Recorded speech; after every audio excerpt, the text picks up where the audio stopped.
appreciative of the gifts that have been given to him.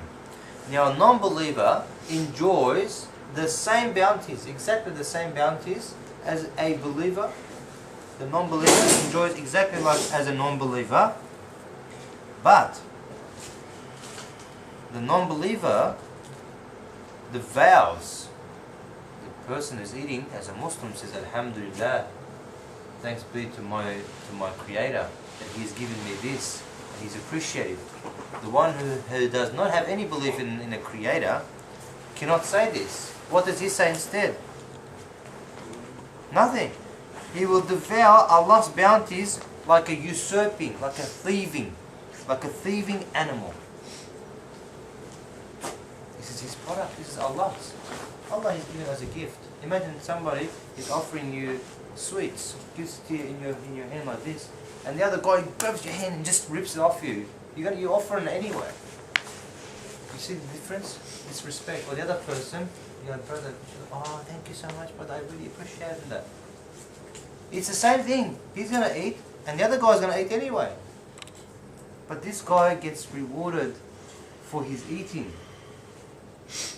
His eating becomes a form of worship because he recognized that Allah gave it to him, that he said Bismillah.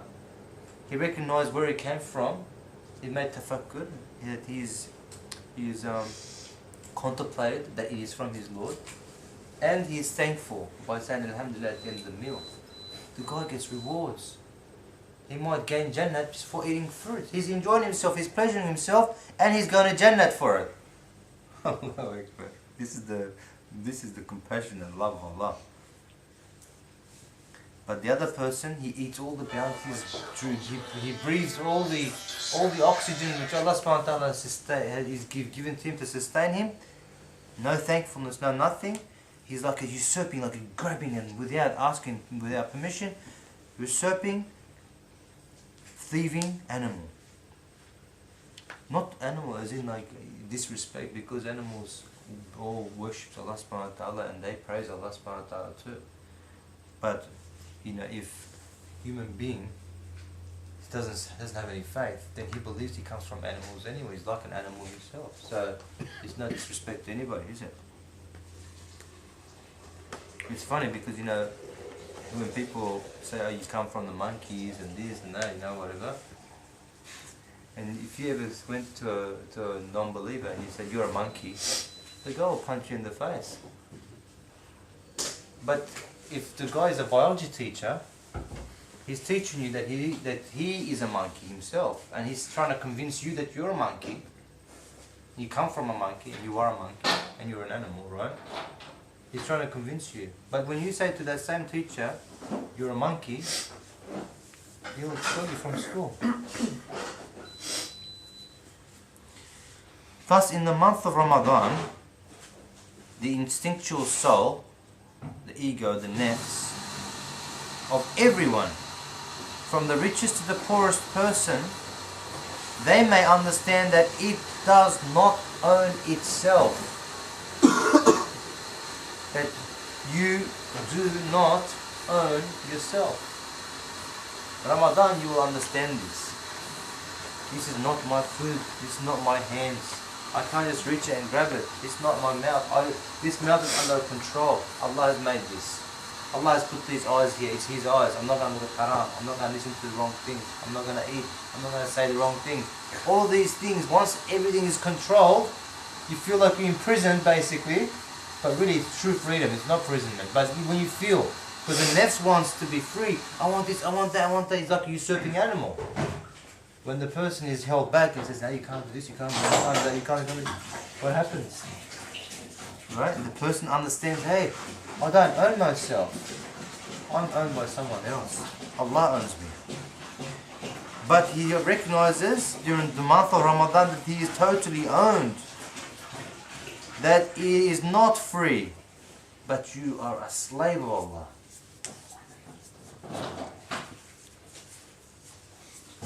Some people use this word and they, I've had a Christian come up to me one time.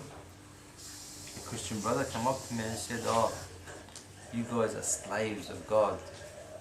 We have a relationship with God, we are friends of God. And say he was supposed to be like a hierarchy, but people understand what it means to be a slave of Allah. It is the highest possible position a human being can attain to is being a slave, not a friend. Because when you perceive that you are the slave of Allah, you know what happens then?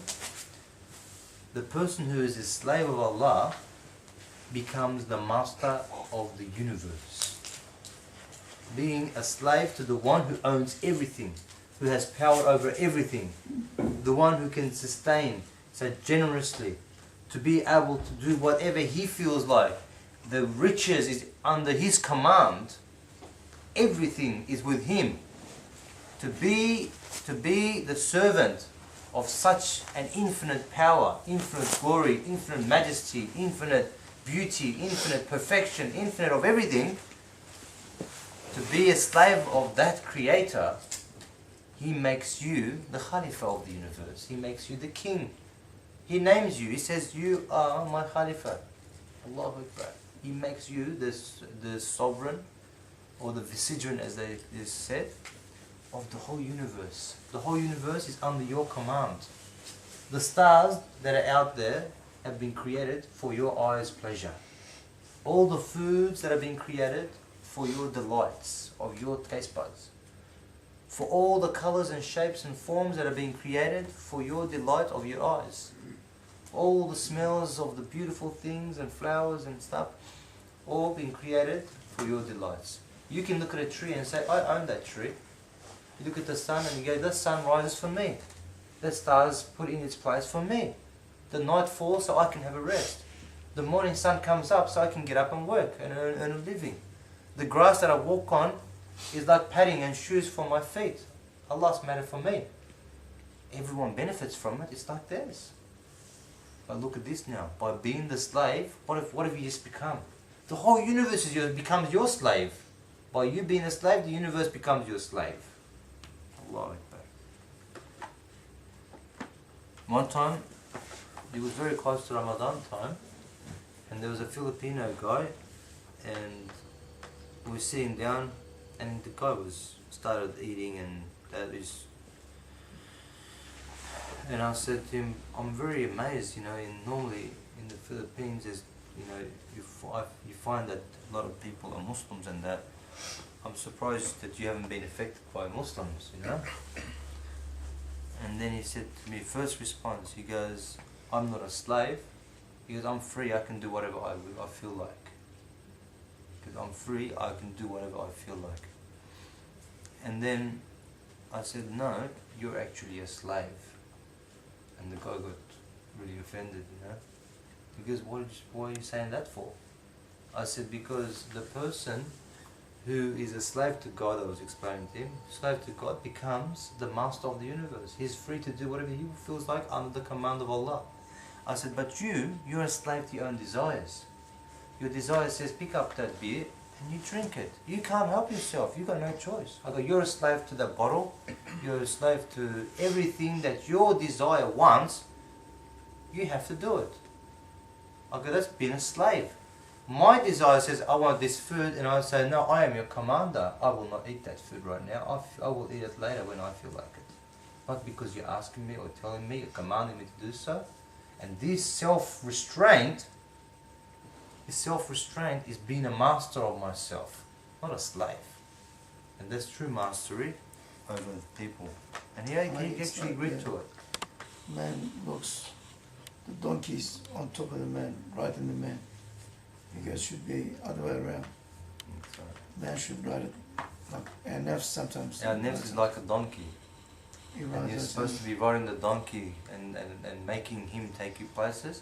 But it says that when you're so overwhelmed that you just want to do everything so freely, it's not you no longer riding the donkey. The donkey is riding you. It's like the donkey is sat on your shoulders and goes, go over here, go over there, eat this, look at that, smell that, go there, jump, turn around. It tells you what to do. This is being a slave. Being a slave to your own desires, being a slave to materialism, being a slave to everything.